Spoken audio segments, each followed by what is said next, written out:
Hello po sa mga mahal kong listeners. Magandang araw po sa inyong lahat. Makakasama nyo na naman po ulit ang Johnny Tandem. Hi po sa inyo! At ako po ulit ang inyong tagapagsalaysay, si Miss Winnie. At ito ang ating kwento.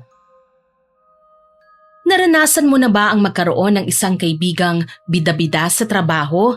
Yung tipong akala mo tapat nakakampi pero pagdating sa harap ng iyong boss, handa kang ilaglag at ipahamak para lamang siyang umangat at mukhang magaling?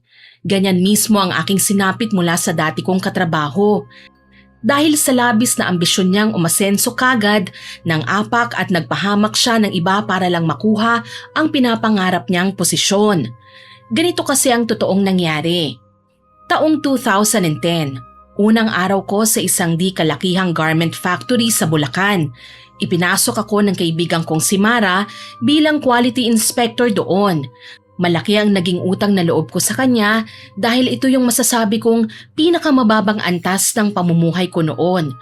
Yung tipong walang-wala ako at wala akong maaasahang iba at siya lang ang tumulong. Kaya naman anghel siya sa paningin ko noon, pero nang makapasok na ako sa mismong pabrika, doon ko nalaman na malaki na pala ang pinagbago ng kaibigan ko. Hindi pala siya mabait, hindi pala siya mabuting tao. Marami siyang ginagawa na hindi ko gusto. Pero bago ang kwentong yan, sisimulan ko ito sa gabi bago ang unang araw ko sa trabaho, kung saan masinsinan niya akong pinaalalahanan ng mga do's and don'ts sa pabrika. Alicia, maupo ka muna rito sa tabi ko. Tigilan mo na muna yung pag-ayos ng bag mo.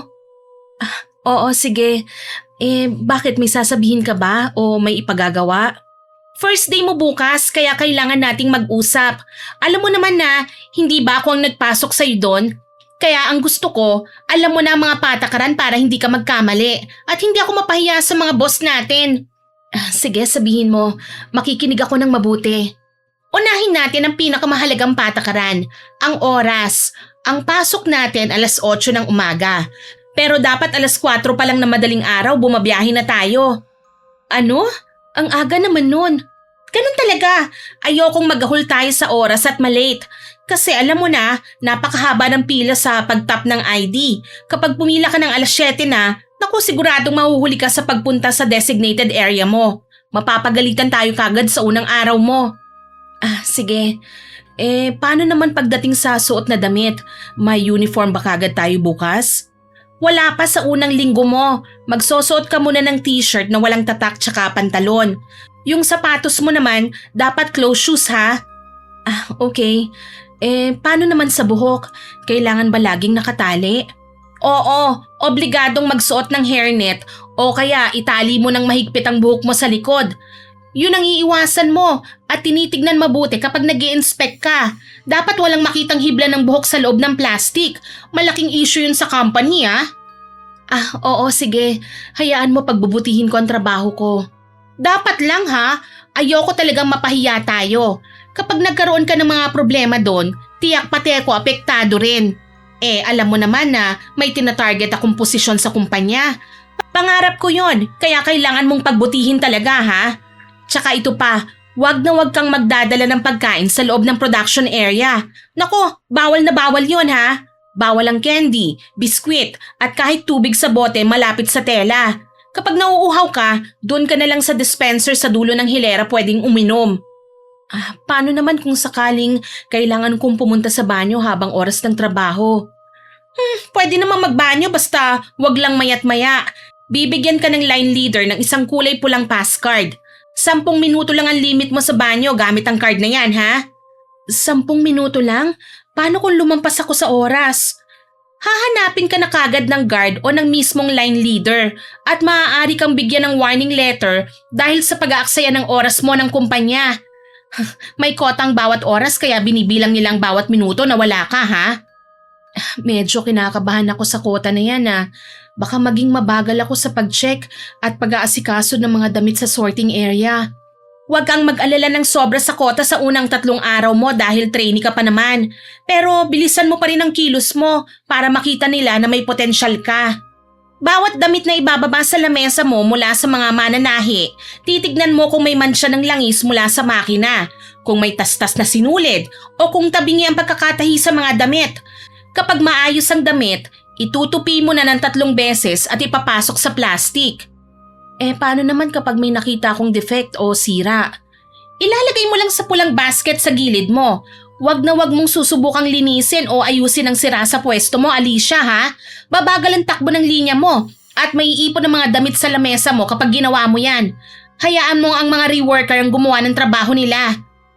Oo, sige, naiintindihan ko. Magche-check at magsusort lang talaga ako. Sabi mo kanina, kilalang kilala ka ng mga nakatataas sa pabrika. Paano mo ba nakuha ang tiwala nila kagad? Ha? Syempre, pinagbubutihan ko lang ang trabaho ko. Ginagawa ko ang 100% ko para magustuhan nila ang trabaho ko. Kapag nakikita ko na medyo bumabagal na ang takbo ng linya, nakikialam na ako. Tapos kapag may pulong, syempre kailangan kong magtaas-taas ng kamay para naman makita ng mga boss ko na may malaking concern talaga ako sa pabrika. Kaya ikaw dapat ganun ka rin, ha? Naku, hindi ko yata kaya yun. Ikaw lang ang may kayang gumawa ng ganyan kasi kahit noon pa man malaki talaga ang kumpiyansa mo sa sarili mo.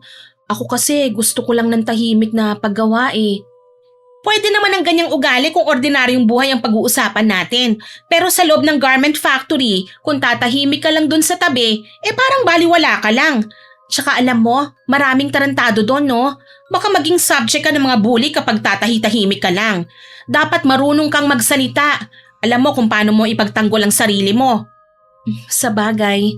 Tsaka alam mo, kung tahimik ka lang sa tabi, hindi ka mapapansin ng kumpanya, no? Pwede kang lagpasan ng promotion kahit ikaw pa ang pinakamalinis magtrabaho kung may ibang mas maingay. Kailangan mong ipakita ang bilis ng kamay mo. Ako nga sa loob ng 20 minuto kaya kong makatapos ng 50 piraso nang walang pagkakamali. Napakabilis nga ang 50 piraso sa loob ng ganyang kaiksing oras. Kung iisipin ko, may koneksyon tong trabaho natin ngayon sa mga bagay na ginagawa natin nung magkaklase pa tayo sa high school. Naaalala mo ba yon? Oo naman. Paano kung makakalimutan ng high school natin? Doon tayo unang naging magkaibigan Nung 3rd year tayo, di ba may subject tayo sa TLE na nakafocus sa home economics? Partikular na sa sewing at tailoring class kay Ginang Santos? Saktong-sakto nga ang iniisip ko. Nung panahong gumagawa tayong ng mga apron at mga punda ng unan para sa final project natin sa klase. Nung mga panahon na yon, depadyak pa ang lumang makinang gamit natin sa silid-aralan at madalas pang ang napuputol ang sinulid kapag mabilis ang takbo ng paa sa padyakan. Naaalala ko nga yun. At kung matatandaan mo rin, ako ang kauna-unahang natatapos sa buong klase natin pagdating sa paggawa ng 3 pirasong apron sa loob lang ng 1 linggo. Ginawa pa nga akong modelo ni Ginang Santos sa harap ng klase dahil sa bilis ng aking kamay sa pananahi Totoo nga yan, Mara. Saksi ako sa bilis mo nung high school Pero kung maaalala mo, pinatawag ka rin ni Ginang Santos sa harap ng kanyang lamesa dahil napansin niya na maraming laktaw na tahi doon sa likod na bahagi ng bulsa ng apron mo. At medyo nagkulubot ang tela sa dulo dahil sa bilis ng hatak mo sa sinulid habang minamadali mo ang pag-ikot ng gulong ng makina. Hindi ko na masyadong natatandaan ang detalyeng yan tungkol sa laktaw na tahi, no? Ang natatandaan ko lang, mataas pa rin ang naging grade ko sa card dahil naipasa ko to bago ang takdang araw. Ang bilis ang palaging nagiging bentahe ko sa kahit anong gawain sa paaralan. Ako palagi ang nahuhuli. Halos gabihin ako sa paggawa dahil paulit-ulit kong binubunot ang sinulid kapag nakikita kong may konting tabingi ang linya ng tahi ko sa punda ng unan. Gusto ko tuwid na tuwid ang bawat linya At binigyan ka naman niya ng perpektong marka sa kalinisan ng gawa mo, hindi ba? Oo, natuwa siya sa akin at sinabi niya na may angkin akong talino sa pag-iinspeksyon ng mga produkto dahil hindi nakakaligtas sa akin ng mga maliliit na pagkakamali sa tela.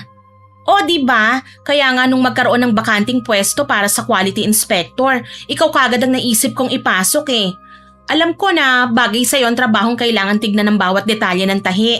Pero kailangan mong tandaan, Alicia malaki ang pagkakaiba ng klase sa high school sa totoong buhay sa loob ng pabrika ngayon. Anong ibig mong sabihin sa pagkakaiba? Dito, hindi ka pwedeng magbagal. Hayaan mo, bibilisan ko ang trabaho. Huwag kang mag-alala, hindi kita ipapahiya. Promise yan Naku, sinasabi ko sa'yo, mataas ang tingin nila sa akin doon. Kaya wag na wag ka talaga magkakamali dahil mula bukas, magiging anino na kita sa pabrika. Lahat ng gagawin mo doon, magre-reflect sa akin yon. Oo, sige na. Tatandaan ko ang lahat ng paalala mo. Pero huy, salamat ha. Malaking utang na loob ko talaga sa'yo dahil sa'yo ko nagkatrabaho. Sadsad na talaga ako ngayon eh. Alam mo naman 'di ba? Itinakwil na ako ng parents ko kasi hindi ko raw naipasa yung board exam. Wala daw kwentang pagpapaaral nila sa akin. Naku, walang anuman yon, Alicia. Basta ang hiling ko lang sa'yo, galingan mo talaga bukas para naman hindi mapahiya ang pangalan ko sa mga boss natin doon. Ako ang tumayong garantiya mo sa kumpanya ha. Kaya kung ano man ang maging resulta ng trabaho mo bukas, direktang makakaapekto sa posisyon ko.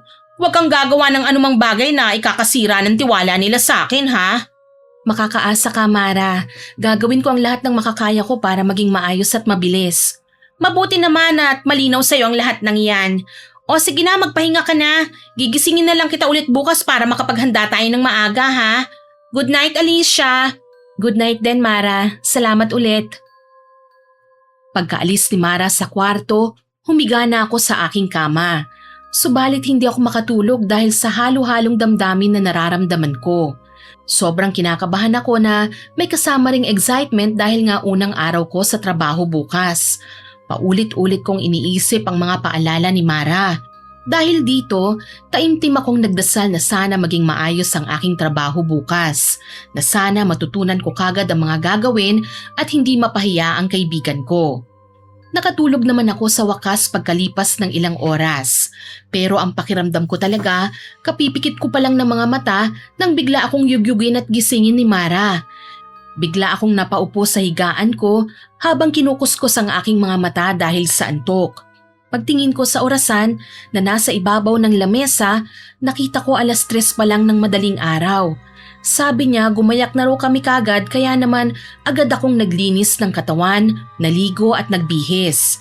Nang matapos ako, humarap ako sa mesa at magtitimpla na sana ng kape. Hoy! Anong ginagawa mo? Magkakape ka pa? Pampatagal ng oras yan eh. Halika na, pumasok na tayo. Malayo pang magiging biyahe natin. Hindi ba tayo mag-aalmusal man lang o magkakape sandali? Baka wala akong sapat na energy mamaya pagpasok sa pabrika eh. Sa tingin ko naman masyado pang maaga. Tignan mo, ang dilim-dilim pa sa labas oh.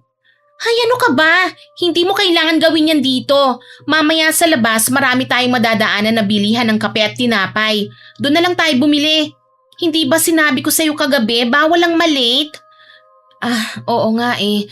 Pero hindi mo naman sinabi na bawal magkape. Ang aga-aga pa oh. 3:30 pa lang ng madaling araw. Baka matagal din ang hihintay natin doon bago magsimula sa pabrika. Baka makatulog pa ako dahil sa antok. First day na first day? Reklamador na kagad? Parang hindi ka nakinig sa mga naging paalala ko sa'yo kagabi ah. Medyo sumama ang loob ko sa naging sagot niya sa akin. Pakiramdam ko naging off talaga ang tono ng pananalita ni Mara. Hindi naman kasi ako nagrereklamo sa mga patakaran ng pabrika eh. Ang gusto ko lang naman talaga, uminom muna ng kape para magkaroon ng sapat na lakas ang katawan ko bago sumabak sa trabaho. Pero dahil malaki ang utang na loob ko sa kanya dahil sa pagpasok niya sa akin sa garment factory, pinili ko na lang na manahimik. Kailangan mo nang masanay, Alicia. Ganito talaga ang routine ko araw-araw. Ayoko talaga nang nalilate ako dahil nagpapakitang gilas nga ako sa amo natin. Halimbawa nga kung sakaling ikaw ang boss, gusto mo ba na maraming trabahador mo ang late? Syempre hindi. Wala namang kumpanya o pabrikang gugustuhin ng ganong klaseng mga empleyado eh. O diba? Umagri ka rin sa akin. Uulitin ko ha, mas maaga, mas maganda. Sabayan mo na lang ako sa routine ko at nasisiguro ko sayong matutuwa ang mga amo natin sayo. O ano, tara na. Nasasayang yung mga segundo at minuto dahil sa chismis natin. Doon na lang tayo sa jeep mag-usap. Wala akong nagawa kundi ang sumunod sa paglakad ni Mara. Napapahikab pa ako habang naguunat ng katawan para tuluyang mawala ang antok ko. Mabilis naman kaming nakasakay ng jeep at halos kami lang ang pasahero doon. Madilim pa rin ang paligid bukod sa iilang streetlights at establishments na nakabukas kagaya ng fast food chains, restaurants, bakery at iba pa. Nang maamoy ko nga ang mga tinapay, gusto kong pumara para bumili sana sandali. Pero nang makita kong seryoso si Mara, hindi na muna ako umimik. Ilang sandali pa, naglabas siya ng makeup set sa daladala nitong shoulder bag. Inabot niya yun sa akin upang magamit ko. Oh, ayusin mo yung itsura at mukha mo. Maglagay ka ng makeup at magpaganda. Kahit pabrika o pagawaan lang yung papasukan natin, dapat palagi kang maganda sa paningin ng lahat. Lalong-lalo na sa mga amo natin, ano? Kailangan ba talaga to? Mas sanay kasi ako sa face powder lang at lip tint eh. Medyo naiirita kasi ang balat ko kapag may kung ano-anong nakalagay sa mukha ko. Huwag mo na muna akong kontrahin, bestie. Lahat naman ng sinasabi ko sa'yo para din naman sa'yo yan eh. Tsaka ayokong isipin ng mga katrabaho at ng mga amo natin na nagpasok ako ng kung sino-sino lang. Ng mga taong pinulot ko lang sa kanto-kanto, no? Gusto ko, first impression nila sa'yo, maayos ka sa sarili at maganda. Aba, dagdag points din yan, no? Maniwala ka sa akin. Sige na nga, para sa'yo maglalagay na ako ng makeup. Medyo magalaw pa tong jeep na sinasakyan kaya susubukan ko pa rin mag-ayos ng mukha ah. Bago nagsimulang mag-ayos ng mukha, nakita ko pang ngumiti sa akin si Mara. Nakangiti siya pero iba naman ang sinasabi ng kanyang mga mata. Napansin ko ng mga sandaling yun, ayaw na ayaw niyang kinokontra ang kanyang mga sasabihin at opinyon. Kaya naman napao na lang ako para hindi na humaba pa ang usapan. Lalo na't siyang nagpasok sa akin sa trabaho kaya siyang unang-una kong dapat pakisamahan. Pagkaraan ng higit kalahating oras, sa wakas nakarating na rin kami sa harap ng pabrikang pinagtatrabahuhan namin. Malaki at malawak ito, malayo sa unang naisip kong nababanggit niya sa akin. Tumanaw ako sa buong paligid. Bukod sa gwardyang nagbabantay sa gate, kami pa lang ang taong naroon. Agad na binati ni Mara ang gwardya. Napansin ko na malakas talaga si Mara sa mga taong nagtatrabaho ron dahil halos hindi siya kino-question pa at pinapapasok kagad kami nang hindi man lang sinusuri ang mga bitbit naming bag kung may dala ba kaming bawal na gamit tulad ng patalim o alak. Nangako pa si Mara na ililibre niya ito ng merienda at hapunan mamaya. Kitang-kita ko ang malapad ng ngiti ng gwardya habang napapakamot ng ulo dahil sa hiya. Pumasok na kami sa loob at tumambay na lang kami sa locker room. Grabe ka ha, ang lakas mo kay Manong Guard. Aba, syempre naman no. Ganun talaga kapag marunong kang makisama sa mga tao sa paligid mo. Kailangan mong makuha ang loob nila para magaan ang buhay dito sa pabrika. Sa bagay, tama ka naman. At saka kapag marunong kang makisama, makikilala mo lahat at makikilala ka nila. Tsaka madali lang naman silang pasayahin eh. Lalo na yung mga guard. Naku, konting bati lang at uto mo lang dyan. Kakampi mo na. Ganun din sa iba pang empleyado dito. Dapat marunong tayong maglambing. Pero ang pinakamahalaga, marunong tayong magpa-impress sa boss natin. Ayos nga yan. Baka maging manager ka na niyan. Matagal pang mangyari yon. Sa ngayon, ang pinupuntirya kong posisyon ang maging supervisor sa production line. Yun ang gusto ko kaya nga dahan-dahan ko nang hinahanda ang pwesto ko rito. Lahat ng pwedeng makatulong sa akin, kinakausap ko na. Sa bagay naman sa iyo ang maging boss dahil magaling kang magsalita. Dedicated ka, mabait at masipag. Walang kayang gumawa ng ginagawa mo ha. Napapasok ka ng 4:00 kahit 8:00 pang oras mo. Talaga? Ako lang talaga ang kayang gumawa niyan. Ang tawag kasi doon, diskarte, para sa pangarap. Nagpatuloy pa kami sa pagkukwentuhan at habang naghihintay, naglabas na siya ng pagkain sa bag niya. Mga biskwit at yung tumbler niya na may mainit na tubig. Nagtimpla siya ng kape. Sadyang nagdala siya noon dahil hindi naman siya nahuhuli ng gwardya dahil hindi na ine-inspeksyon pa ang kanyang mga gamit. Samantala, paglipas ng halos 2 oras, nagsimula ng magsidatingan ng mga trabahador. Kaya lang medyo hindi ako naging komportable nang makita kong isa-isang binabati ni Mara ang lahat ng mga empleyadong pumapasok at nag-aayos sa locker room. Medyo OA lang, lalo at nakikita ko yung mga iba na talaga namang bumabate pabalik pero mas marami yung sumisimangot at hindi siya pinapansin. Nang malapit ng mag-8:00, dumating ang pinaka-boss namin sa production sa pabrika. Agad na binati ito ni Mara. Tapos sumenyas ang lalaki at sinabing sumunod kami sa opisina. Pasok kayo.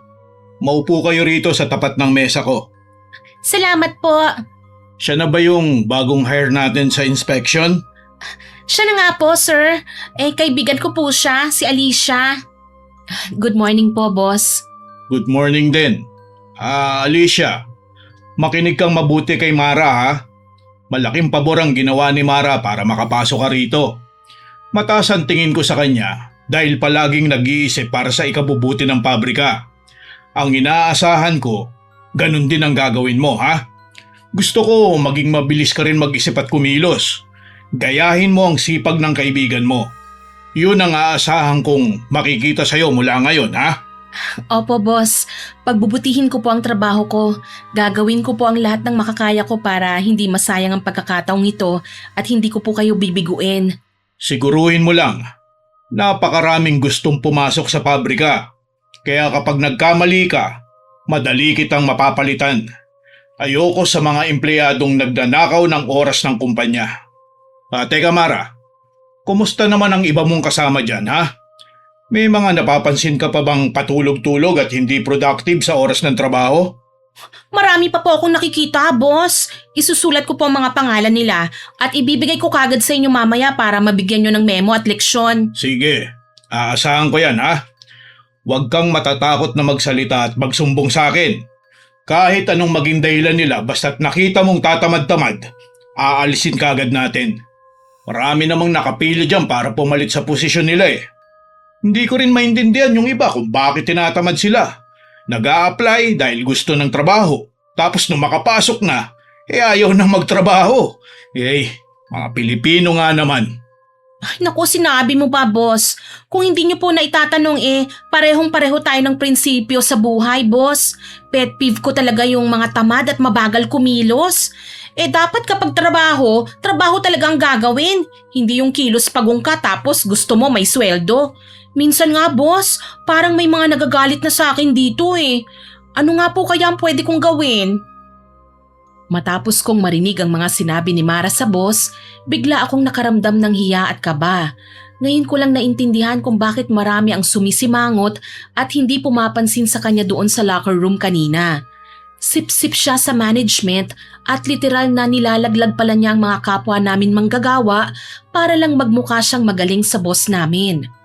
Habang pinanonood ko siyang ngumiti at nakikipagkasundo sa paglilista ng mga pangalan, nawala ang mataas na tingin ko sa kanya.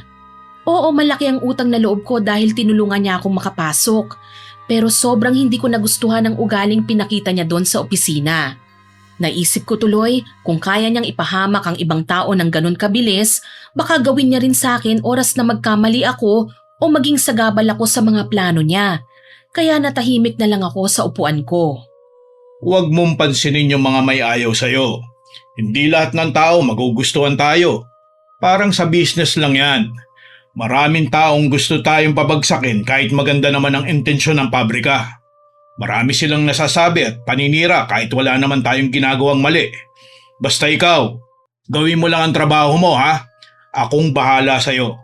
Makakamit mo rin ang goal mo sa pabrikang ito. Naku, salamat po. Yan po talaga ang pinakahihintay ko, boss eh. Salamat po ah. At bibigyan niyo ako ng pagkakataon na tumaas ang posisyon ko kahit na mas marami pang mas matagal sa akin dito. Walang anuman, Mara. Alam mo namang malaki ang tiwala ko sa'yo, di ba? Kaya't mag-abang-abang ka lang. Malapit na ang promotion mo. Tsaka wala naman sa tagal ng isang empleyado binibase ang promotion eh. Kahit 2 dekada na dito, kung mabagal ka naman at tamad, wala ka talagang aasahang pagtaas ng tungkulin. Kagaya nun 2 sinumbong mo sa akin. Ah, sino? Sina Aling Rosa po? Ay oo, boss. Napansin ko ngang ang babagal nilang kumilos na mag-asawa. Given naman po na may mga edad na sila pero nakakahiya sa iba, hindi po ba, boss? Kasi sila ang pinakamatagal dito pero parang sila yung wala masyadong nagagawa. Oo, kaya kahit dito na sila mamahinga, hindi sila ipopromote dahil yung kilos sa trabaho nila hindi pa abante kundi pa atras. O siya, mauna na ako sa main office ha. May pag-uusapan daw kami na ibang mga big boss pa eh. Samahan mo na tong si Alicia sa area niya at ikaw na muna magturo sa kanya. Alicia, tulad ng sabi ko kanina ha, makinig ka lang dito kay Mara. Sundin mo lahat ng sasabihin niya, okay?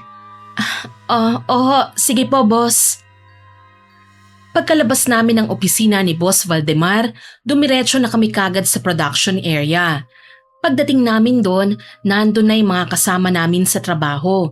Naghihintay na lang sila ng opisyal na oras para makapagsimula, kaya naglilinis na sila ng kani-kanilang mga pwesto at naghahanda ng mga gagamiting tela, gunting at sinulid. Tahimik at abala ang lahat nang bigla na lang tumili at tumawa ng sobrang lakas si Mara. Nagulat ako at napatingin sa kanya. Tawa siya ng tawa dahil siguro sa sobrang saya niya sa sinabi ng boss namin kanina tungkol sa nalalapit niyang promotion. Wala siyang pakialam kahit napapalingon na sa amin yung ibang mga manggagawa dahil sa ingay niya. Narinig mo ba yung sinabi ng amo natin ha, Alicia? Akalain mo yon? Malapit na talaga. Malapit na talaga akong ma-promote. Grabe ang saya-saya ko. Sobra. Parang gusto kong sumigaw at tumili ngayon. Ay, grabe. Hoy, maghunos dili ka nga. Nakakahiya oh. Pinagtitinginan na tayo ng mga kasama natin. Ang ingay-ingay mo kasi. Hayaan mo silang tumingin. Bakit? Masama bang maging masaya ha? Sila ba ang nagpapasweldo sa akin, ha? Hindi naman, hindi ba? Hayaan mo silang mainggit. Wala na bang naiinggit sa'yo, Mara? Huwag kang feeling masyado. Napatingin ako sa bandang kanan ng magsalita ang isang ginang. Napansin ko rin na pasimpleng tumatawa ang ibang naroon at nagbubulungan habang sumusulyap ng bahagya sa aming direksyon. Para nila kaming pinagchichismisan pero hindi ko masabi kung pangit ba o magandang pinag-uusapan nila. Nagulat na lang din ako nang bigla ulit magsalita si Mara pero sa pagkakataong yun, mas mataas na ang tono ng boses niya. Hoy! Aling Rosa! Mawalang galang na ho ah! Ulitin mo nga yung mga sinabi mo! Ang lakas-lakas mong magsalita pero bingi ka naman pala. Yan na bang epekto ng pagiging linta mo sa amo natin ha? Anong linta? Saan mo napulot yung salitang yan ha? Matanda ka? Oh bakit? Totoo naman hindi ba? Kaya ka nga nagtagal dito dahil dyan sa pagiging sip-sip mo. Tapos ngayon, ipaparinig mo sa aming lahat na malapit ka nang ma-promote? Kaya nga nilalakasan mo ang boses mo para magyabang ka na naman eh. Akala mo naman talaga nakuha mo yan dahil sa galing mo sa trabaho pero hindi naman. Nakukuha mo lahat ng yan dahil sa pagiging linta mo. Bawiin mo yung sinasabi mo. Hindi totoo yan. Kung ano man ang ginagawa ko rito, para yun sa kumpanya. Para sa kumpanya? Okay, sige. Para pala sa kumpanya. Bakit? Tagapagmana ka ba, ha? Sumusobra ka na, ha? Gusto mong ipatanggal kita, ha? Di ipatanggal mo. Matagal na ako dito, Mara. Nagsisimula pa lang itong garment factory na to, nandito na ako. Kaya wag mo akong niyayabangan dyan. Ipatanggal mo ako kung kaya mo. Kaya ko talaga. Maghintay ka lang. Ipatatanggal talaga kita sa trabaho. Oo nga, pasensya na at nakalimutan ko. Bida-bida ka nga pala, kaya kayang-kaya mong gawin yan. Wala kang pake kung bida-bida ko. At least, hindi ako mabagal magtrabaho. Ikaw, pwede kang matanggal dito dahil matanda ka na. Mas maraming bata at mas mabilis na gustong kumuha ng pwesto mo. Sip-sip! Hindi ako sip-sip dahil kung mapopromote man ako, pinaghirapan ko yon dahil sa pagiging masipag ko at totoo. Pagiging masipag at totoo. Siguro nga tama ka. Sa sobrang sipag at totoo mo, pati yung mga kawawang katrabaho natin natanggal lang dahil sa'yo. Naalala mo si Mang Ben, yung PWD na mas matagal pa sa yung nagtatrabaho dito? Dahil sa pagiging sip-sip mo kay Boss Valdemar, natanggal siya kahit wala naman siyang ginagawang masama o mali. Anong wala? Baka nakakalimutan yung lahat na isa siya sa pinakamabagal kumilos dito. Nagkaroon tayo ng OT noon. Ayaw ko siyang isama pero nagpumilit siya dahil kailangan niya raw ng extra cash. Pero anong ginawa niya? Pinabagal niya ang trabaho natin.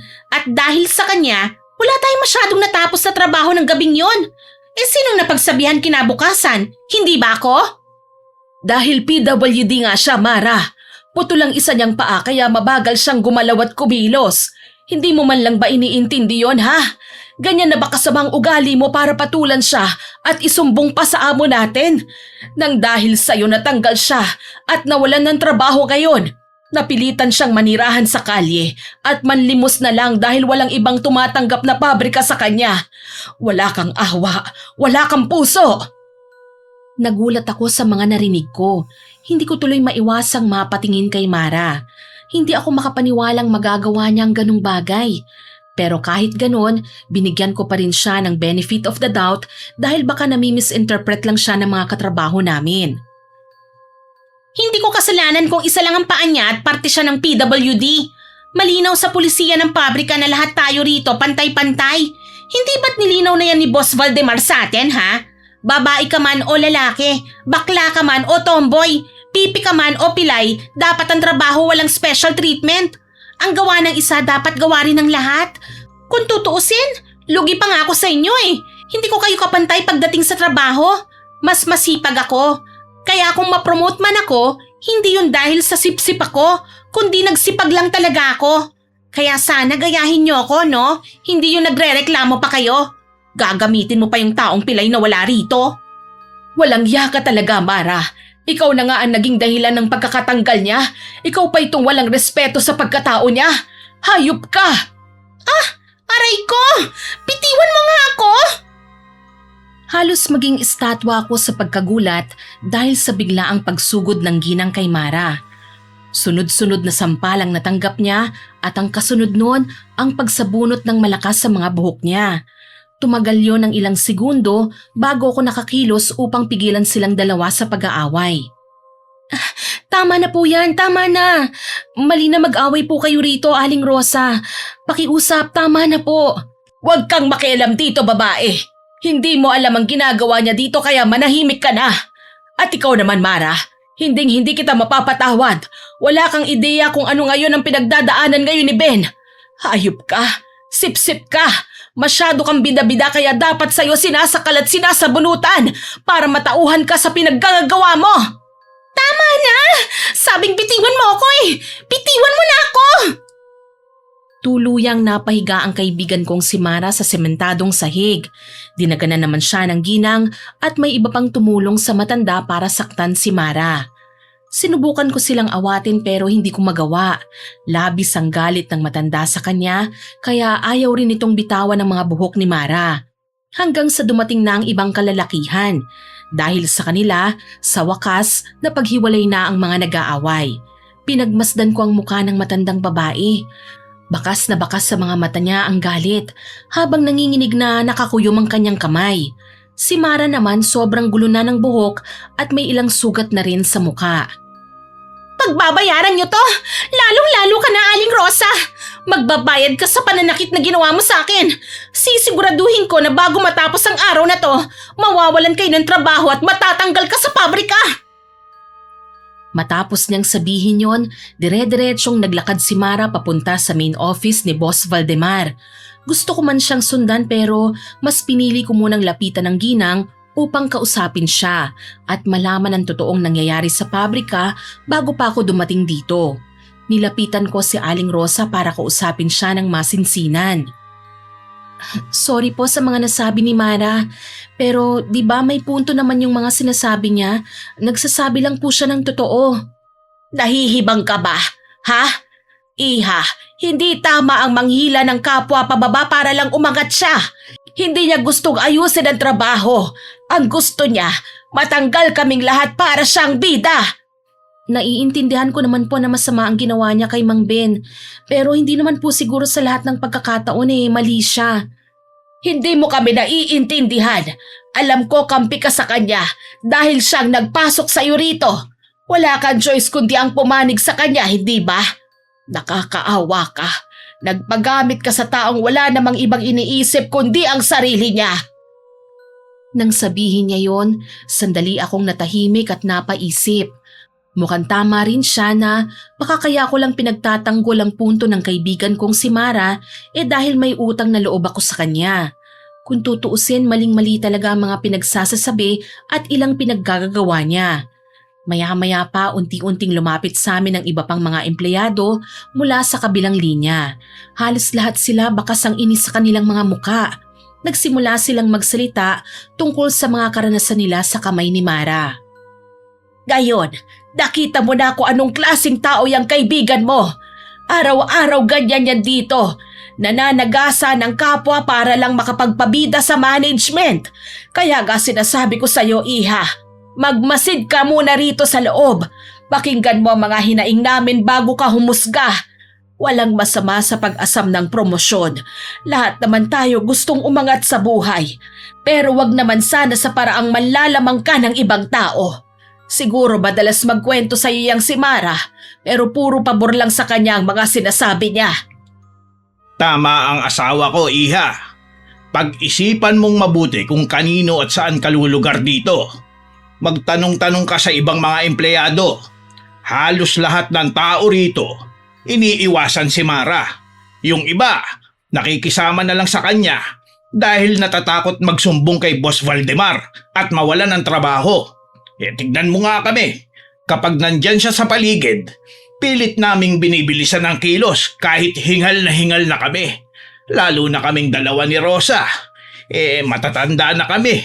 Pero kailangan pa rin naming kumayod araw-araw para mabuhay. Kayo po ba ang pinakamatagal na rito sa pabrika? Oo, kami nga. Awa ng Diyos, pinayagan pa rin kami ni Boss Valdemar na manatili rito kahit may edad na kami.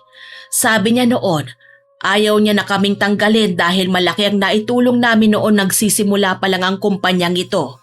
Nangako pa siya na kapag nag-retire kami, may makukuha kaming benepisyo.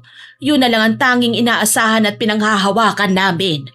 Kaya sobrang sakit para sa amin na dumating yung kaibigan mo at bigla na lang kaming sisiraan ng harap-harapan sa boss namin. Paano ko maniwala si Boss Valdemar at patalsikin kami bago pa man makuha ang retirement pay? Saan kami kukuha ng pera? Kaya nga Tsaka alam mo dati dito sa loob, iisang pamilya lang kami. Nagtutulungan kami kapag may nahuhuli sa kota. Tapos nung mahiryang si Mara, wala na. Nasira na lahat dahil lang sa pagiging bida-bida niya at makuha ang lahat ng gusto niya na maging supervisor. Yung babaeng yun, mabait siya sa'yo kasi bago ka pa lang. Pero oras na magkamali ka at maging sagabal ka sa pag-angat niya, asahan mong ikaw naman ang pag-iinitan niyan. Nalungkot ako ng sobra matapos marinig ang mga kwento nila. Dito ko naintindihan ang lalim ng gusot sa loob ng pabrika. Hindi lang ito basta simpleng inggitan sa trabaho. Buhay at kinabukasan ng mga manggagawa ang nakataya. Ang mga matatandang ito na nagbuhos ng lakas at pawis ay nanganganib mawala ng kabuhayan dahil sa pansariling ambisyon ng iisang tao. Ilang saglit pa, pinatawag na sa opisina si Aling Rosa. Ako at iba pang kasamahan namin. Kinabahan ako at naawa agad sa matanda dahil nararamdaman ko na may hindi magandang mangyayari sa kanya. Kasunod sa pagpapatawag na yon, sumunod ang matanda at ako naman pasimpleng naglakad upang sundan sila. Umupo ka, Aling Rosa. Gusto kong marinig kung ano ang nangyari. Sorry po, boss. Kung kailangan umabot sa ganito yung inis at galit na nararamdaman ko para kay Mara. Masyado na kasi siyang bida-bida, boss. Bida-bida? Yun ba ang tawag niyo sa kanya? Bakit, Aling Rosa? Ano bang masamang ginawa niya sa inyo, ha? Dahil sa kanya, marami na ang nawalan ng trabaho. Hindi ko kasalanan kung bakit marami ang nawalan ng trabaho dito. Kasalanan ko ba na maging tamad sila at walang malasakit sa kumpanya? Silang may gawa nun, hindi ako. Tapos alam mo ba, boss? Sip-sip daw ako sa inyo. Palagi nila akong pinag-uusapan. Palaging mainit ang dugo nila sa akin. Ang sakit-sakit po sa damdamin na wala naman akong ginagawang mali pero galit na galit sila sa akin. Ay himala, natatablan ka rin pala ng sakit kapag sinasabihan kang sip-sip. Bakit? Totoo naman kung hindi dahil sa ugali mo, hindi sana natanggal si Ben. Boss, hindi ko naman intensyon na matanggal siya. Sabihin niyo nga po sa kanya, boss. Di po ba? Wala naman po akong masamang sinabi tungkol kay Mang Ben noon. Nireport ko lang po sa inyo ang totoong nangyari nung nag-OT kami. Nagalit po kasi kayo sa akin nung umaga at ayoko namang saluhin yon dahil wala naman akong ginagawang mali. Yan, dyan ka magaling, Bara. Ang mag-report ng lahat ng mga nangyayari sa pabrika. Isa lang naman ang pinapakiusap namin Yung magkaroon ka kahit konting unawa lalo na sa mga empleyadong nahihirapan talaga. Hindi mo man lang naisip yung kalagayan ni Mang Ben noon. Mara common sense ang tawag doon. PWD siya. Anong gusto mong mangyari, Aling Rosa? Magsinungaling itong si Mara? Na pagtakpan ng kalokohan at katamaran ng mga katrabaho niya? Baka nakakalimutan nyo. Nagtatrabaho kayo rito at sinasahuran ko kayo. Kaya kung anong trabahong ibinigay sa inyo, dapat gagawin nyo. Boss, alam ko naman po yun. Ang pinupunto ko lang magkaroon sana tayo ng konting konsiderasyon at unawa sa mga kapwa ko katrabaho. So sinasabi mong wala akong konsiderasyon at pangunawa, ha? Na hindi ako naging pantay sa inyong lahat?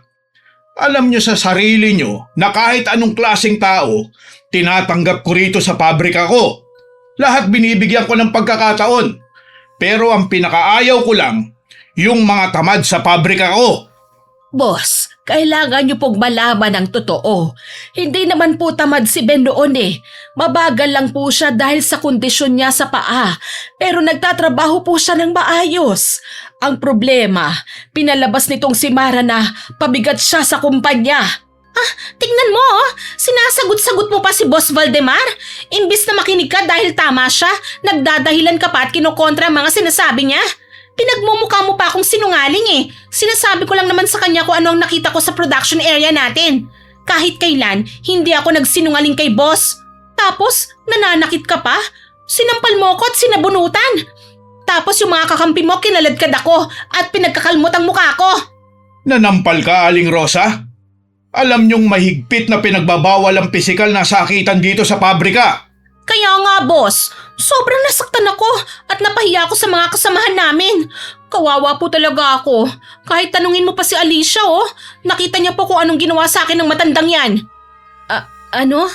Bakit ako? Sige na, sabihin mo ang totoo, Alicia. Di ba wala naman akong ginagawang masama kanina?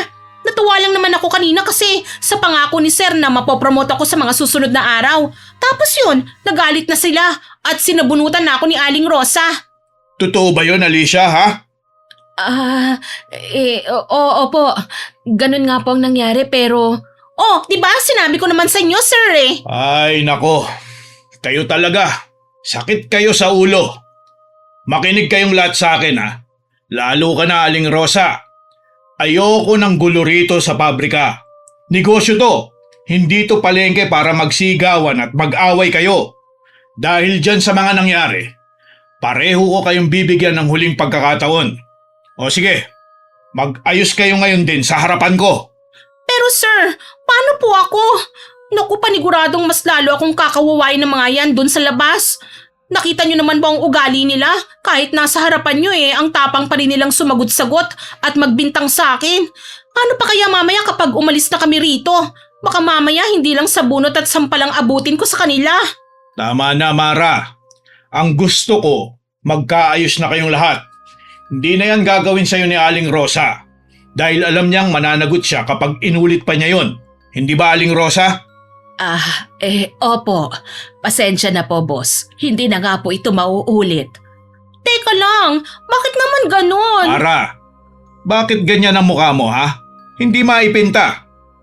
Ano ang gusto mo mangyari? Gusto mo bang tanggalin ko na kagad si Aling Rosa ngayon? Para lang matapos na ito, ha? Hindi ko pwedeng gawin yun, alam mo yun. Matagal na si Aling Rosa rito sa pabrika at marami na siyang naitutulong nung nagsisimula pa lang ito. May sinusunod tayong tamang proseso at batas sa pagtanggal sa empleyado. Lalo na sa mga matatagal na sa serbisyo. Kailangan muna nating idaan sa mga written warning at dumaan sa investigasyon ng HR ang lahat ng ito. May karapatan din naman sila kaya hindi natin pwedeng baliwalain ang due process. Kaya wag mong madaliin ang mga desisyon. Opo, sir. Pasensya na po talaga. Hindi ko po sinasadyang pangunahan kayo. Natakot lang po talaga ako sa pwedeng gawin nila sa akin sa labas. Kaya nga ayusin na natin to ngayon Aling Rosa, humingi ka na ng tawad kay Mara. At ikaw rin, Mara, habaan mo yung pasensya mo at intindihin mo na rin ang mga kasama mo. Mangako kayong dalawa na hindi na mauulit ang ganitong gulo sa loob ng kumpanya ko, ha? Ang susunod na mag-umpisa ng away, hindi na ako magdadalawang isip na bigyan ng memo at isuspinde na walang bayad. Naintindihan niyo ba ako? Opo, sir. Naiintindihan ko po. Pasensya na po ulit sa gulo. Mara, patawarin mo na ako. Sige na nga, Aling Rosa. Sorry din. Pero sana talaga, wag nang mauulit to, ha? Yan, ganyan. Mabuti yan. Gusto ko ng kapayapaan sa production area. Magsisimula na ang operasyon ng mga makina. at kailangan nating maabot ang kota ngayong araw. O sige, tumayo na kayo dyan. Punasan mo na yung luha mo, Mara. At magsibalik na kayong lahat sa mga pwesto nyo. Alicia, dahil ikaw ang kasama niya, bantayan mo tong si Mara ha. At siguraduhin mong walang mangyayaring gulo mamaya sa linya nyo. Ayoko nang makarinig ng kahit anong issue mula sa inyo ha. Opo sir, ako na po ang bahala sa kanya. Sisiguraduhin ko pong tututok lang kami sa trabaho mamaya. Sige na, makakalabas na kayo ng opisina ko. Aasahan kong maganda magiging output ninyo ngayong araw ha. Pagkatapos ng insidenteng yon sa opisina, naging maayos naman ang daloy ng trabaho naming lahat. Naging maganda ang production buong maghapon at naabot namin ang kota na hinihingi ng management. Yun nga lang, sobrang tahimik sa buong area. Bukod sa ingay ng mga umaandar na makina, wala akong narinig na nagsasalita o nagkukwentuhan. Lahat ay tutok lang talaga sa kani-kanilang mga gawain. Pagsapit ng break time, ramdam na ramdam ko ang tensyon. Ilag na ilag ang mga kasamahan namin sa aming dalawa ni Mara. Umiiwas sila ng tingin at lumilipat ng pwesto kapag uupo kami sa kantin para kumain. Wala ni isang kumakausap sa amin. Mabilis na lumipas ang oras hanggang sa mag-uwian na. Pagdating namin sa bahay, hindi na ako nakatiis. Ibinaba ko ang bag ko at kaagad ko siyang hinarap. Mara, totoo bang lahat ng mga sinasabi ng mga empleyado sa'yo? Huwag na natin pag-usapan yan. Pagod ako. Gusto ko nang magpahinga. Masyadong malalim ang galit nila sa'yo eh. Wala akong pakialam, Alicia. Wala naman akong kinalaman sa pagkakatanggal nila eh. Silang tamad eh. Sila ang mga walang silbi. Management ang nagtanggal sa kanila, hindi ako. Bakit ba? Naniniwala ka ba sa kanila ha? Sila ba ang kinakampihan mo ha? Hindi to usapin kung sino ang kakampihan ko, Mara. Usapin ito ng tama at mali. Wala nga akong kasalanan, Alicia. Ginagawa ko lang ang trabaho ko. Hindi mo trabaho ang pagsusumbong sa mga kasamahan natin. Ginagawa ko yon dahil gusto kong umangat. Wala kang mararating kung magiging mabait ka sa mga taong yon. Umangat? At anong kapalit, Mara? Sa pagyapak mo sa ibang tao? Si Mang Ben na nawalan ng trabaho? Si Aling Rosa na muntik nang maipatanggal kanina? At sino pang isusunod mo bukas? Nasisikmura mo bang matulog ng maayos habang may mga taong nagugutom dahil sa mga kwentong ginagawa mo sa loob ng opisina? Oo, nasisikmura ko dahil nagtatrabaho ako ng maayos at sinasabi ko lang ang totoong nakikita ko. Kung hindi nila kayang sumabay sa bilis at galing ko, problema na nila yon, hindi akin ano? At ikaw, wag na wag mo akong huhusgahan. Nakapasok ka sa trabaho ng dahil sa akin ano? Kaya kung gusto mong tumagal sa pabrika, sumunod ka na lang sa diskarte ko at itiko mo yung bibig mo. Ikaw ngang nagpasok sa akin, pero hindi ko sinabing isali mo ko sa mga kasinungalingan mo. Malaki ang utang na loob ko sa'yo, Mara. Totoo yon. Pero hindi ko ipagpapalit ang konsensya ko para lang sa trabahong ito. Hindi tama ang ginagawa mo. Konsensya? Walang maitutulong yung konsensya mo kapag wala ka ng pambili ng pagkain. Sige, magpakabait ka sa kanila doon sa production line. Tignan natin kung saan kangkungan ka pupulutin kapag ikaw nang pinag-initan ng management. Bahala ka sa buhay mo. Matutulog na ako. Matapos ang pag-uusap naming yon, pumasok na nga sa kwarto niya si Mara at nagpahinga na. Samantala sa loob ng halos isang buwan, naging paulit-ulit ang takbo ng araw namin ni Mara. Gigising kami ng maaga, papasok sa pabrika, magtatrabaho at uuwi sa isang bahay nang hindi masyado nag-iimikan. Nawala na talaga ang dating samahan at tawanan namin. Sa loob ng production area, ginagawa ko lang ang nakaatang na trabaho sa akin at umiiwas ako sa anumang gulo. Paminsan-minsan nakakausap ko sina Aling Rosa at iba pa kapag break time. Si Mara naman patuloy sa pagiging sipsip sa management at pagbabantay sa mga galaw ng iba naming katrabaho. Isang hapon, habang abala ang lahat sa pagbuo ng kota para sa araw na yon, bigla na lang dumating ang sekretarya ni Boss Valdemar. Pinatawag niya kagad si Mara papunta sa main office. Napatingin ang lahat sa pag-alis niya. Kinabahan ako ng bahagya dahil iniisip ko kung may panibago na naman siyang isinumbong sa boss namin na magiging dahilan na naman ng tanggalan. Matapos ang halos kalahating oras, bumalik siya sa production area. Dire-diretso siyang naglakad palapit sa pwesto ko. Sobrang lapad ng ngiti niya at halos patalon-talon siya sa paghakbang dahil sa sobrang tuwa. Wala siyang pakialam kahit nakatingin ng masamang iba naming mga katrabaho. Mabilis niyang hinawakan ang braso ko paglapit niya at kitang-kita ko ang matinding pananabik sa mga mata niya. Tapos may ibinulong siya sa akin. Alicia! Alicia! Nakuha ko na! Ako na! Ang alin, Mara? Bakit ganyan ang ngiti mo? Ako na ang bagong supervisor natin! Promoted na ako, Alicia! Kanina lang, formal na sinabi sa akin ni Boss Valdemar sa loob ng opisina niya. Mula bukas, ako na ang hahawak ng buong production line natin. Wala na tayong aalalahanin pa. Talaga ba? Promoted ka na? Wow, congratulations, Mara. Masaya ako para sa'yo. Sana nga maging maayos ng lahat dahil ikaw na ang nasa pwesto. Oo naman, ano? Ako pa ba? Sabi ko naman sa'yo, diskarte lang talaga ang kailangan. At ngayon, hawak ko na sila sa leeg. Hoy, kayong lahat! Magsitigil muna kayo sa ginagawa niyo at makinig kayo sa akin! Ano na naman ba yan, Mara? Hindi mo ba nakikitang naghahabol kami ng kota? Huwag mo na kaming istorbohin pa. Huwag mo na akong masagot-sagot ng ganyan, ha? At saka, hindi na Mara ang itatawag niyo sa akin mula ngayon. Ma'am Mara na. Ka-anunsyo lang sa akin ni Boss Valdemar na ako na ang bagong supervisor ng buong production floor na to. Supervisor? Ikaw? Ay Diyos ko po, paano nangyari yun? Wala ka pag 5 taon dito ah. Oh, at bakit Aling Rosa? Yung tagal ba sa serbisyo ang batayan dito ha? Hindi ba pwedeng sipag at galing muna? Siguro, inggit na inggit kayo ngayon ano? Kasi kayo, 20 taon na rito pero nandyan pa rin kayo sa pwesto nyo. Naghihirap at nanginginig ang mga kamay sa pagtatahi. Mara, ano ba? Ma'am Mara na ngayon, Alicia. Tawagin mo akong ma'am. Simula ng araw na yon, naranasan namin ang tunay na ugali ni Mara bilang supervisor. Sobrang higpit niya at walang sinasanto. Halos araw-araw puro bulyaw at sigaw lang niya ang umaalingaw-ngaw sa buong production floor. Konting pagkakamali lang sa tahi o kaya kapag lumagpas ng 1 minuto sa break time, inire-report niya kagad sa HR para gawa ng memo. Ginamit niya ng husto ang posisyon niya para ipamukha sa aming lahat na siya ang batas sa loob ng pabrika.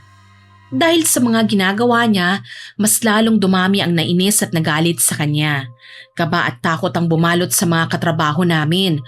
Wala nang naglalakas loob na magsalita o magreklamo dahil alam naming idediretso niya kagad kami sa itaas para ipatanggal. Pati ako, nahihirapan na sa sitwasyon. Sobrang bigat na ng pakiramdam ko tuwing gigising ako sa umaga para pumasok sa trabaho. Naging napakahirap na niyang pakibagayan dahil labis na siyang yumabang. Wala na siyang pakialam sa mga pakiusap namin. Sa tuwing susubukan ko siyang kausapin ng maayos, ipinapaalala niya kagad na supervisor na siya at hamak na trabahador lang niya kami na kailangan sumunod sa bawat utos niya.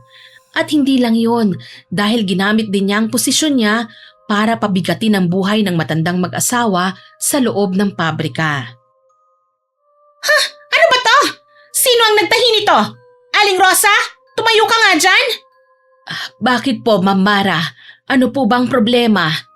Ito ang problema. Tingnan mo nga yung laylayan ng ginawa mo. Tabingi na, lumampas pa ang sinulid. Ilang beses ko bang sasabihin sa inyo na ayusin ang trabaho nyo? Pasensya na po, Ma'am Mara. Hindi po kasi maganda masyado ang pakiramdam ko eh. A-absent nga po sana ako ngayon. Kaso hindi nyo naman po ako pinayagan. Ha? At ako pa ngayon ang may kasalanan ha? Aling Rosa naman, hindi pwedeng ganito ang gawa nyo. Ayusin nyo naman. Sige po. Ayusin ko na lang po ang mga ito. Aayusin? Babaklasin mo na naman at tatahiin ulit? Nasasayang ang oras at materyales ng kumpanya dahil sa kapalpakan nyo. Hindi na nga kayo nakakahabol sa bagong kota. Nag-aaksaya pa kayo ng tela. Ma'am Mara, pasensya na po talaga. Ako na lang po ang tatapos niyan para sa asawa ko. Babawiin ko po sa output ko mamaya. Nakikiusap po ako sa inyo. Huwag nyo na lang siyang sigawan at baka himatayin po sa kaba. Gusto niyong kayo ang gumawa ng trabaho niya, ha? Halos wala pa nga kayo sa kalahati ng sarili niyong kota eh. Huwag kayong magpabida rito dahil pareho kayong mabagal. Tignan niyo yung iba niyong kasama oh. Tapos na sa unang batch. Kapag hindi niyo inayos ang trabaho niyo, magpasensyahan tayo ha. Pero bibigyan ko na kayo ng memo. Huwag naman po. Kailangan po namin ng sahod ng buo para sa maintenance naming mag-asawa. Wala akong pakialam sa mga maintenance nyo. Negosyo ito. Hindi ito charity para sa mga matatandang hindi nyo nakakapagtrabaho ng maayos. Kapag hindi nyo namit ang kota bago mag-uwian, asahan yung pareho kayong may warning letter sa HR bukas na bukas din. Ma'am Mara, gagawin po namin ang lahat. Bibilisan ko po ang mga kamay ko. Huwag lang po nyo kami tanggalin dito. Wala po kaming ibang pagkukunan ng panggastos sa pang-araw-araw. Dapat lang nabilisan nyo, no? Gusto ko ng resulta, hindi puro dahilan. 3 oras na lang, 5:00 na. Kapag may nakita pa akong kahit isang tabingi sa mga tinahin yung dalawa, ako na mismo ang mag-aabot ng termination letter nyo kay Boss Valdemar. Maliwanag ba? Opo, Ma'am Mara. Sabi ko nga po, aayusin ko na ang tahi ko. Mabuti! Akala nyo nakikipagbiruan ako rito? Sumunod kayo sa lahat ng utos ko kung ayaw nyong magutom ang mga pamilya nyo. Bilis na! Trabaho na! Walang mag-uusap ha? Ganun na nga ang nangyari. Pagkatapos magsisisigaw ni Mara, bumalik kagad ang lahat sa pagtatahi ng walang anumang imikan. Dinig na dinig ko ang ingay ng mga makina sa buong production area. Paminsan-minsan nakikita ko si Aling Rosa na pasimpleng nagpupunas ng luha habang pilit binibilisan ang paggalaw ng mga nanginginig niyang kamay. Si Mang Nestor naman panay ang hawak sa balakang niya tuwing hihinto ng saglit para kumuha ng bagong tela. Pinilit naming lahat na tapusin ang kota para walang masabi o ireklamo si Mara. Kahit sobrang sakit na ng likod ko at namamanhid na ang mga hita ko sa maghapong pagkaupo, tiniis ko na lang din yon dahil ayokong mawalan ng trabaho. Lumipas ang ilang araw na ganun kalala ang sistema namin, hanggang sa sumapit ang isang hapon ng Biyernes. Malapit nang mag-uwian at naghahanda na ang lahat para umuwi. Pero kinausap kami ni Mara na may hawak na makapal na clipboard at nakataas ang kilay. Huminto siya sa mismong gitna ng aisle at malakas na pumalakpak ng 3 beses para makuha ang atensyon naming lahat. Nawala ang ngiti ng mga kasamahan ko. Makinig kayong lahat sa akin! Walang tatayo at walang uuwi ng 5:00. Kakatawag lang ni Boss Valdemar mula sa itaas. May rush order at kailangan nating ipadala lahat yan bukas ng umaga. Kaya lahat kayo mag-OOT hanggang 8:00 ngayong gabi. Ma'am Mara, paano naman po yun? Biyernes po ngayon tapos biglaan naman po yata masyado yung overtime. Ubus na po yung lakas naming mag-asawa maghapon. Kaninang umaga pa po sumasakit ang likod at balakang ko kakaupo. Hindi ko na po yata kakayanin kung hanggang 8:00 pa kami rito sa mga makina namin. Aba, nagre-reklamo ka pa talaga sa harapan ko ha, Aling Rosa? Bakit ko sa sumasakit mong likod? Kung sumasakit yan, edi uminom ka ng gamot. O baka gusto mo talagang ipatanggal na kita ngayon para makapagpahinga ka na habang buhay. Ma'am Mara, hindi naman po sa ganon. Nagmamakaawa lang po ako.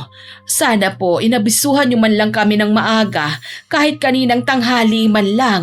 May bibilhin pa po kasi kaming gamot ni Nestor mamayang pag-uwi eh. Wala akong pakialam sa mga bibilhin nyo o sa mga nararamdaman nyo. Ano bang hindi nyo naiintindihan dun sa salitang rush order? Bobo ka ba? O bingilan talaga? Kung gusto mo nang umuwi, sige, lumabas ka na ng gate ngayon din. Iligpit mo na rin yung mga gamit mo. Pero siguraduhin mong hindi ka na babalik dito sa Lunes. Huwag mo akong susubukan, matanda ka.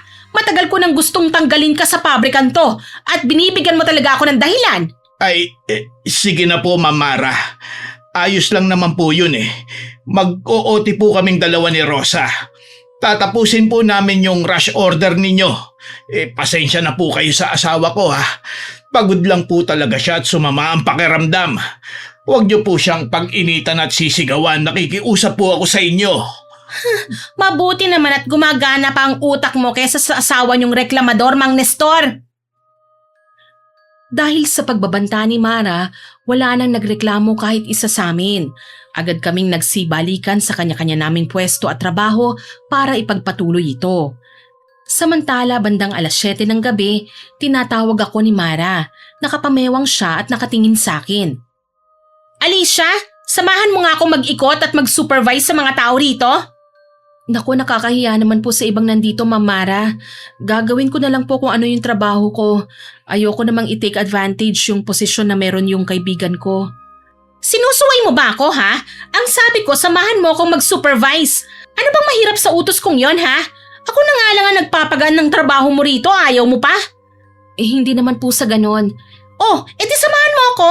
Halika na, huwag ka nang kumontra. Sandali akong napabuntong hininga bago tumango at sumang-ayon sa kagustuhan ni Mara.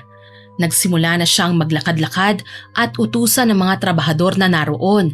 Bakas na bakas sa boses niya ang pagiging maotoridad at bossy kaya hindi rin maiwasan ng iba ang mainis at magtaray kapag nakatalikod siya. Hindi ko na lang yon sinasabi sa kanya dahil ayokong magkaroon na naman ng away at gulo.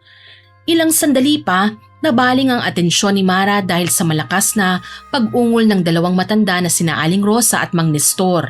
Nakahawak ng mga yon sa kanilang likod at kitang-kita sa mga mukha nila ang labis na pagod. Nagulat na lang ako nang biglang maglakad si Mara patungo sa kanilang direksyon. Agad rin naman akong sumunod dahil baka kung ano na namang eksena ang gawin nila. Aling Rosa, kaya pa ba? Ang bagal niyo ah, parang wala namang kayong naidadagdag sa trabaho. Ma'am Mara, meron naman po. Wala na talaga? Matanda na talaga kayong dalawa? Binigay ko na nga sa inyo ang pinakamagaan na trabaho eh. Tapos ganyan pang trabaho niyo? Pasensya na po, ma'am. Ma'am, ang totoo niyan si Rosa. Mataas po ang lagnat niya kanina pa. Baka pwede na po siyang magpahinga. Ay, hindi pwede. May 30 minuto pa para magtrabaho. Oh. Galaw-galaw, sige na. Maski tubig at pagkain lang po, ma'am. Baka pwedeng may break time naman tayo. Gutom na rin po ako eh. Mawalang galang na ho Aling Rosa. Alam kong matanda na po kayo, pero hindi naman siguro kayo bingin, no? Malinaw na malinaw ang sinabi ko kanina na hindi po maaaring kumain ng lahat hanggat hindi pa natatapos ang trabaho natin.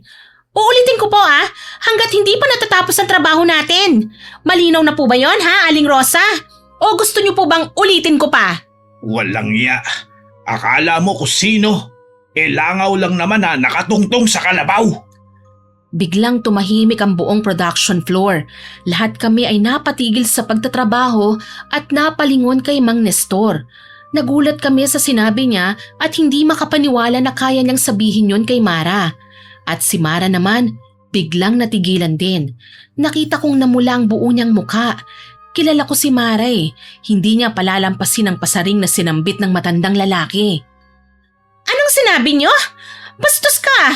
Bakit ganyan ka magsalita sa supervisor mo? Ay, akala ko pa naman kaming matatanda lang ang bingi. Pero pati pala ikaw na batang-bata, mahina na rin ang pandinig. Gusto mo bang ulitin ko yung sinabi ko na isa ka lang langaw? Ang kapal ng mukha mo, Nestor! Supervisor mo ako! Sa tingin mo ba dahil matanda ka, papayagan na kitang bastusin mo ako rito? Pwes nagkakamali ka! Bakit? Totoo naman ang sinasabi ko Akala mo ba porket bisor ka na, may karapatan ka ng yapakan kami? Para sabihin ko sa'yo, hindi lang kami basta empleyado rito. Tao rin kami na may damdamin. Nestor, tama na. Huwag mo na siyang sagutin. Lalo lang tayong mapapahamak niyan. Ma'am Mara, pasensya na po kayo. Pagod lang po talaga ang asawa ko kaya kung ano-ano nang nasasabi niya. Huwag niyo na po sana siyang patulan. Anong hindi papatulan? Ipaalis ko na talaga kayong dalawa rito. Akala niyo siguro dahil matagal na kayo rito untouchable na kayo, no? Pwes, nagkakamali kayo. Ma'am Mara, tama na. Masyado ka namang malupit. Nakikita mo nang pagod na sila eh. Magbigay ka naman ng konting konsiderasyon. Hindi na to basta trabaho lang eh. Masyado ka nang namemersonal at ginagamit ang posisyon mo para magmukhang ikaw na lang ang magaling. Ha? Anong sinabi mo? Ang lakas naman ng loob mong pagsabihan ako ng ganyan? Hoy, inspektor ka lang dito ha? Wala kang karapatang magtaas ng boses sa akin. Ganito ba ang gusto mo Alicia? Na pati tayo magkagulo rito Wala kang utang na loob? Pwes, kung ganito ang gusto mo, isasali na rin kita sa mga ire-report ko na ipapasa ko kay Boss Valdemar bukas ng umaga. Isama mo na kaming lahat. Isama mo na ang pangalan naming lahat kung yan lang ang tanging paraan para matahimik ka na. Pero itong tandaan mo, Mara. Ang kapangyarihang hawak mo ngayon, nakuha mo lang sa pagiging sakim at pabida-bida mo rito. Balang araw, mawawala din sa iyo yan, lalo't napakasama ng ugali mo. Ah, ganon ha? Wala akong pakialam tanda kasi alam kong hindi mangyayari yon. Pero kayo, ikaw at yung asawa mo, pati na rin ikaw Alicia, lahat kayo, tapos na ang mga karir nyo rito. Ngayong gabi, sisiguraduhin kong matatanggal na kayo sa trabaho. Nestor, ano na lang ang mangyayari sa atin? Hayaan mo, Rosa. Mas mabuti pang magutom ng marangal kesa mabusog sa perang galing sa pang-aalipusta ng taong tulad niya. Sige, tanggap ko na maaalis kami sa trabaho. Pero ito ang tatandaan mo. Matitikman mo ang galit na meron ako. Oh, wow! Nakakatakot ka naman, Mang Nestor. Sige nga, saktan mo nga ako, ha, Aber? Huwag mo kong hinahamon. Hindi mo kilala kung sino ang binabangga mo. Nagdilim ang paningin ni Mara sa tindi ng kanyang galit. Halos lumuwa ng kanyang mga mata habang itinuturo ang pintuan ng production area. Pinalalabas niya na ang dalawang matanda at kung ano-anong masasakit na salita ang sinabi niya. At dahil dito, naglakad na nga palabas ng production area ang dalawang matanda pero laking gulat namin nang sumunod sa dalawa ang marami naming kasamahan. Sige, magsilayas na kayong lahat. Wala akong pakialam. Maraming nakapila na pwedeng pamalit sa inyo mga inutil. Akala nyo naman kailangan kayo ng kumpanya, no? Mga wala kayong kwenta. Mara, tama na. Wala na sila, Mara. Ha? Nakakainis? O teka, bakit ikaw? Nandito ka pa rin. Bakit hindi ka sumama sa kanila? Dahil wala namang rason, Mara. Mas gugustuhin ko pa rin na samahan ka sana dito kasi naaawa ko sa'yo. Ha? At bakit naman ako kawawa, ha? Naaawa ko sa'yo kasi napaka-self-centered mo at selfish. Mara, ang tigas ng puso mo. Wala ka ng awa. At dahil dito, ayan, nakita mo yung mga taong sumama kina Aling Rosa? Lahat yun galit sa'yo. Kailangan ba talagang umabot ka sa ganito? Matapos sabihin ng mga salitang yon, hindi ko na rin naiwasan ng maiyak ng sobra. Nang mga sandaling yon para akong nabunutan ng tinik sa dibdib dahil sa wakas nasabi ko na ang mga gusto kong sabihin kay Mara. Sobra na ang mga ginagawa niya, pati ang pambabastos sa mga kapwa naming trabahador, lalong-lalo na kina Aling Rosa at Mang Nestor. Bago lisanin ang pabrikang yon, muli kong hinarap si Mara na natahimik ng mga sandaling yon. Hindi ko alam kung anong nangyari sa'yo sa mga panahong hindi tayo magkasama. Hindi na ikaw yung Mara na kakilala ko ng high school. Hindi na ikaw yung taong gustong-gustong maging kaibigan ng lahat noon. Hindi na ikaw ang bestie ko na palagi kong nakakasama at pinoprotektahan noon. Hindi ko na ulit gagawin ng mga bagay na yon dahil hindi na ikaw ang Mara na mahinhin, mahinahon, masipag, maganda, matalino at higit sa lahat mabait. Sobra na akong na-disappoint sa'yo, Mara. Hindi ko na hinintay ang mga sasabihin niya at dire-diretso akong naglakad palabas ng pabrikang yon. Hindi ko na rin pinansin pa ang mga tsismisan at bulong-bulungan ng mga natirang tao sa paligid dahil sa ginawa kong pagkontra at pagsagot kay Mara. Ang naiisip ko na lang ng sandaling yun, kailangan may sumalungat sa kanya at magsampal ng katotohanang maling-mali na talaga siya. Nang gabing yon, nagpa siya akong hindi na muna umuwi ng boarding house. Sa isang malaking parke ko tumambay, kumain at natulog habang iniisip ang mga nangyari kanina. Kinabukasan maaga akong nagising upang pumasok na muli sa pabrika. Nakiligo na lang ako sa isang gasoline station at isinuot ang dala kong extra na damit. Pagdating sa gate, nagulat ako dahil bigla akong hinarang ng nakabantay na gwardya. Ayon sa kanya, binilin daw ni Mara na wag akong papasukin dahil tanggal na raw ako sa trabaho. Sinubukan kong magpaliwanag kay Manong Guard pero imbis na unawain niya ako, tinulak niya ako papalayo sa gate ng pabrika. Grabing kamalasan naman to, oh. Akala ko magkakaroon ng realization si Mara dahil sa mga sinabi ko, pero mukhang nagkamali ako. Imbis na matuto siya, sinumbong pa niya ako at tinanggalan ng trabaho. Sana hindi siya makarma sa pinaggagawa niya sa amin. Buisit siya. Naglakad ako palayo sa pabrika ngunit napahinto rin nang marinig ko ang pamilyar na boses.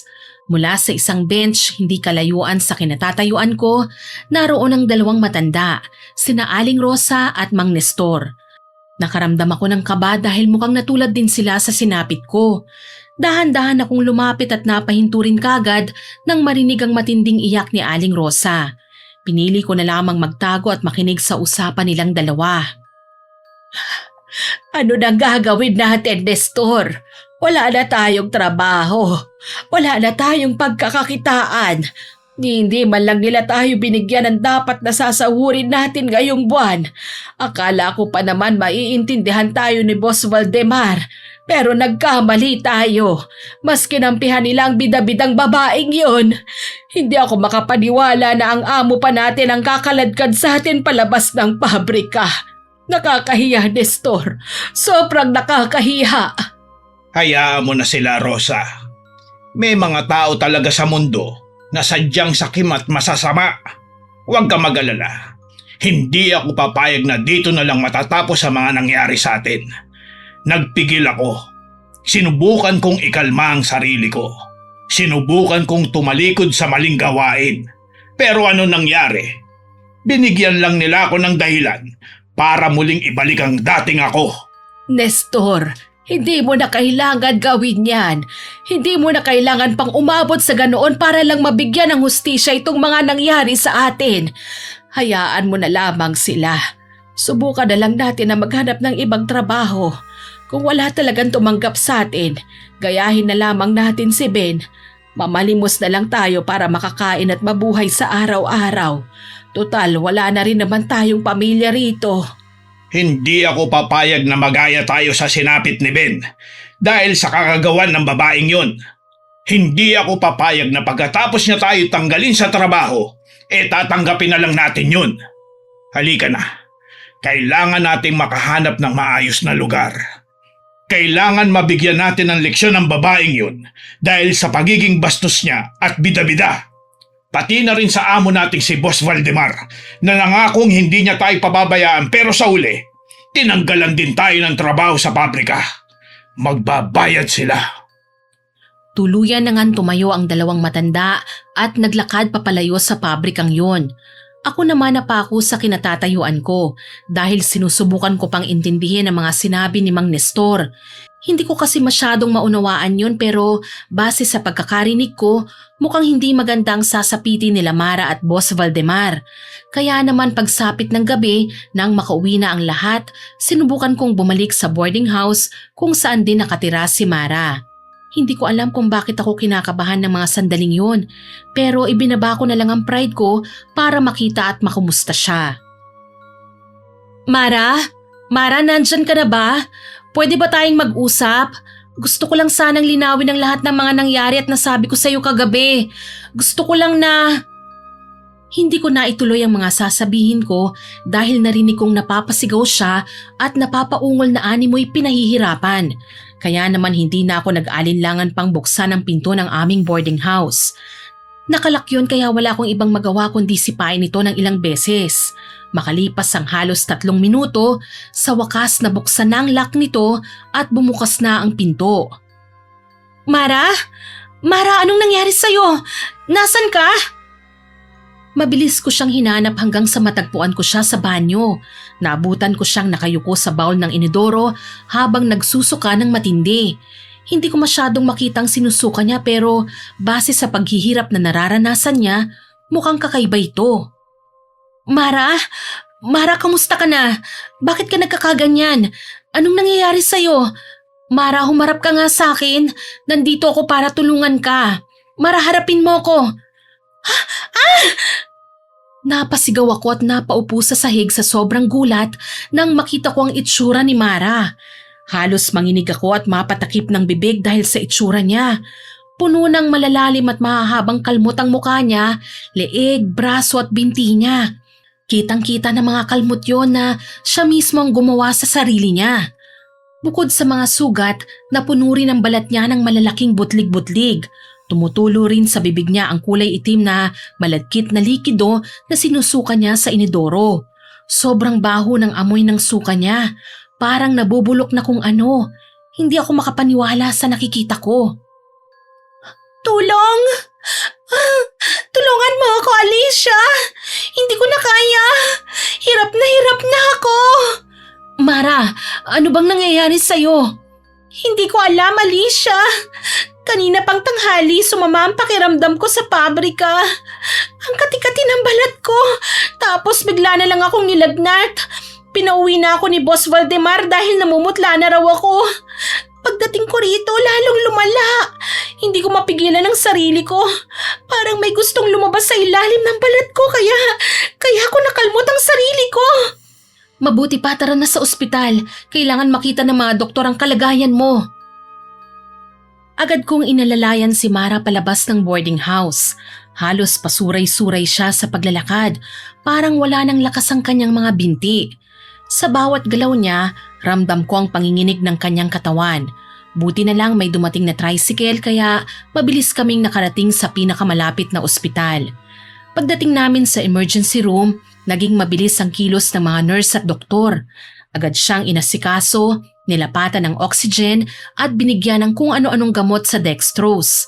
Habang nakatingin ako sa kanya mula sa labas ng kurtina, hindi ko maiwasang makaramdam ng takot. Ang dating Mara na puno ng yabang, na pilit na niyuyurakan ng pagkatao ng iba, ngayon ay nakahandusay at walang kalaban-laban. Matapos ang halos 2 oras na obserbasyon, lumabas ang doktor at kinausap ako. Sinabi niya na allergy sa insekto ang dahilan ng pangangati ng balat ni Mara. Pero yung pagsusuka niya na itim na likido, yun ang hindi maipaliwanag kung ano ang dahilan. Dahil doon bigla kong naalala yung sinabi ni Mang Nestor. Naisip ko na baka silang may kagagawa ng nangyari kay Mara. Alicia, anong sabi ng mga doktor sa sakit ko? Bakit ako nagkaganito? Allergy daw sa insekto. Ano? Paano naman ako ma-allergy sa insekto wala namang insekto sa bahay o sa pabrika? Mara, sa palagay ko hindi yan allergy. Mukhang kulam yan, Mara. Kulam? Marami ang may galit sa iyo, Mara. Marahil isa sa kanila ang may gawa nito. Mabuti pa humingi ka ng tawad sa kanila. Baka sakaling maawa sila at hindi ka nila gawa ng masama. Unahin mong humingi ng tawad dun sa mag-asawang matanda. Ano? Ako hihingi ng tawad sa kanila? Hindi ko gagawin yun, ano? Patuloy na nagmatigas si Mara at sinabing gagaling daw siya sa ospital. Pero makalipas lang ang ilang oras, muli na naman siyang nagsuka ng itim na likido at ang malala, yung itim na likido na yon may kasama na ring dugo. Sumasakit na rin ang tiyan niya at halos tumirik ang mga mata niya sa tindi ng sakit na pinagdaraanan niya. Awang-awa ko sa kanya sa mga oras na yon, pero tulad sa ospital at sa mga doktor, wala rin akong magawa para tulungan siya. Pero nang tuluyang manghina ang kaibigan ko, tsaka ko lang naisip na hanapin ang mag-asawa at kausapin sila. Nakita ko sila ulit sa malapit sa may pabrika. Agad ko silang nilapitan at kinausap. Mang Nestor, maawa naman po kayo sa kaibigan ko. Please patawarin niyo na po siya. Anong ginagawa mo rito, Alicia? Saka ano ba yung sinasabi mo, ha? Nasa ospital po ngayon si Mara at mukhang hindi na siya tatagal dahil sa sakit niya. Alam kong kayo po ang may gawa nun dahil narinig ko po kayong pinag-uusapan ng tungkol sa pagpaparusa sa kanya. Please lang po, tigilan niyo na po siya. Maawa naman po kayo. Maawa? May awa ba siya sa amin nung tinanggal niya kami sa trabaho? Malapit na kami mag-retire, Alicia. Yung pera makukuha namin dun, magiging maayos na din sana kahit papano ang buhay namin, kahit wala na kaming trabaho. Pero anong ginawa niya? Tinerminate kami dahil lang sa konting di pagkakaunawaan. Tama lang ang nangyayari sa kanya. Ganti yun ng mga taong inapak-apakan niya. Tama ang asawa ko. Kung ano ba nang nararamdaman niya ngayon, siya ang may gusto nun. Ano po bang plano niyo sa kanya? Papatayin niyo po ba siya? Hindi po kayo ganun tao. Lalo na po kayo, Mang Nestor. Mabait po kayo at mabuting tao. Please, wag niyo pong gawin to. Pasensya ka na, Iha. Wala na kaming magagawa pa. Sabay silang mamamatay ng hayop na Boss Valdemar na yon. Pagdudusahan nila ang lahat ng kalapastangan ang ginawa nila sa kumpanya. Sila ang salot sa pabrika na yon. Kaya kung ano man ang pinagdadaanan nila sa oras na ito, nararapat lang yun sa kanila. Matapos sabihin ito, hindi na ako nagsalita. Alam kong wala na talaga akong magagawa pa dahil desidido na talaga ang dalawang matanda na parusahan si Mara. Kaya naman laglag ang balikat kong bumalik ng ospital. Pero pagdating ko ng ospital, huli na ang lahat. Nakita ko na lang na tinatakpan na ng puting kumot ang mukha ni Mara. Ang mga nurse, abala na sa pag-aayos ng kanilang mga gamit. Ang doktor na lumapit sa akin, walang emosyong nagsabing hindi na kinaya ng katawan ni Mara ang tindi ng dehydration dahil sa labis na pagsusuka at ang komplikasyong dala ng kakaibang sakit niya. Wala na siya. Hindi ko mapigilan ng mapahagulgol. Hindi ko akalain na ganito ang magiging ending ng lahat. Ilang araw lang ang nakalipas, siya yung supervisor na naghahari-harian, yung babaeng wala nang ibang inisip kundi ang sariling interes. Pero heto siya ngayon, malamig na bangkay sa isang hospital bed. Matapos ang insidente, balita din namin ang pagkamatay ni Boss Valdemar dahil sa atake sa puso. Sabay silang namatay ni Mara. Matapos ang nangyaring yon, hindi ko na nakita yung matandang mag-asawa. May nakapagsabi na baka umuwi na sila sa probinsya. Parang bulang naglaho ang dalawa matapos na igawad ang hustisya na sila mismo ang gumawa. Ngayon ay tahimik na ang buhay ko, Miss Winnie. May bago na akong trabaho at unti-unti ko nang nakakalimutan ang lahat ng nangyari sa pabrika. Pero sa tuwing sumasagi sa isip ko ang kaibigan kong si Mara, hindi ko maiwasang malungkot dahil lang sa pagiging sipsip at bida-bida niya, namatay siya ng nagdurusa at nahihirapan. Pinagdasal ko na lang po na sana magkaroon na siya ng kapayapaan kung saan man napunta ang kanyang kaluluwa. Salamat po sa pagbabahagi ng karanasan ko. Lubos na gumagalang, Alicia.